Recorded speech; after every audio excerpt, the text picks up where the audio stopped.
Perjalanan pengesahan Undang-Undang Cipta Kerja menuai banyak penolakan.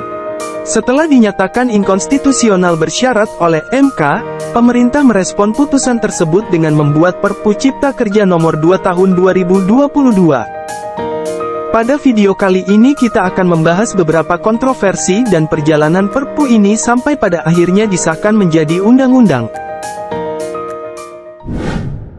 Gagasan tentang Omnibus Law Cipta Kerja, pertama kali diungkapkan oleh Presiden Joko Widodo dalam pidato pelantikannya sebagai Presiden RI periode kedua, pada tanggal 20 Oktober tahun 2019.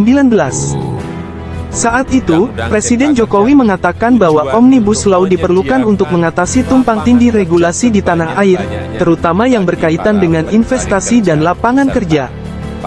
Tak lama setelah itu, Jokowi memerintahkan jajarannya menyusun draft rancangan Undang-Undang Cipta Kerja.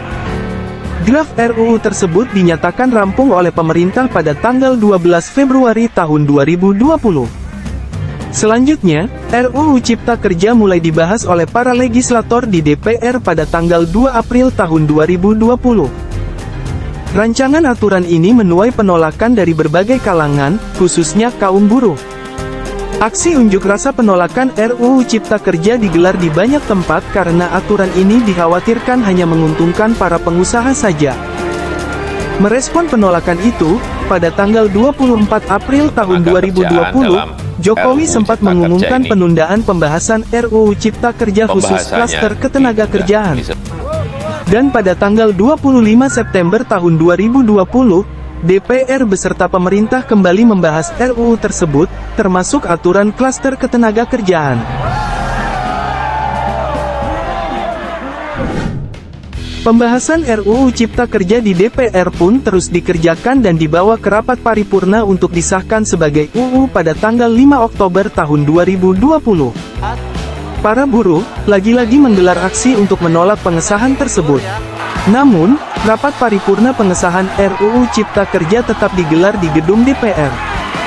Dalam rapat itu, fraksi Partai Demokrat dan fraksi Partai Keadilan Sejahtera tetap pada sikapnya, menolak RUU Cipta Kerja. Namun, suara dua fraksi tersebut kalah oleh 7 fraksi lainnya yang mendukung RUU ini disahkan, yakni PDI Perjuangan, Golkar, Gerindra, Nasdem, PKB, PAN, dan P3. Akhirnya pada tanggal 5 Oktober tahun 2020, UU Cipta Kerja disahkan, dan pada tanggal 2 November tahun 2020, UU tersebut ditandatangani oleh Presiden Jokowi. Belai tersebut dicatat sebagai UU Nomor 11 Tahun 2020 tentang Cipta Kerja, dan resmi berlaku sejak tanggal 2 November tahun 2020. Setelah disahkan, UU Cipta Kerja terus dibanjiri kritik. Kaum buruh sempat meminta Presiden Jokowi untuk membatalkan UU tersebut. Mulai dari para pekerja, akademisi, dan juga mahasiswa, menggugat UU Cipta Kerja tersebut ke Mahkamah Konstitusional. Uji materi berlangsung setahun setelah UU Cipta Kerja disahkan. Tepatnya pada tanggal 25 November tahun 2021, MK menyatakan bahwa UU Nomor 11 Tahun 2020 itu inkonstitusional bersyarat. Dalam putusannya, MK menilai bahwa UU tersebut tidak sesuai dengan aturan karena tidak memenuhi unsur keterbukaan. Dan MK memberi waktu kepada pembuat undang-undang untuk memperbaiki UU Cipta Kerja dalam jangka waktu 2 tahun setelah putusan dibacakan. Yang berarti jika dalam waktu 2 tahun tidak dilakukan perbaikan, UU Cipta Kerja secara otomatis dinyatakan inkonstitusional bersyarat permanen. Setahun setelah putusan MK, pemerintah tiba-tiba menerbitkan Perpu Nomor 2 Tahun 2022 dan aturan itu ditandatangani oleh Presiden Jokowi pada tanggal 30 Desember tahun 2022.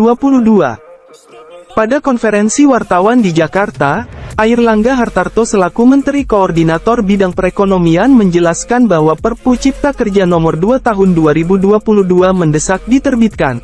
Karena Indonesia dan semua negara tengah menghadapi krisis pangan, energi, keuangan, dan juga perubahan iklim.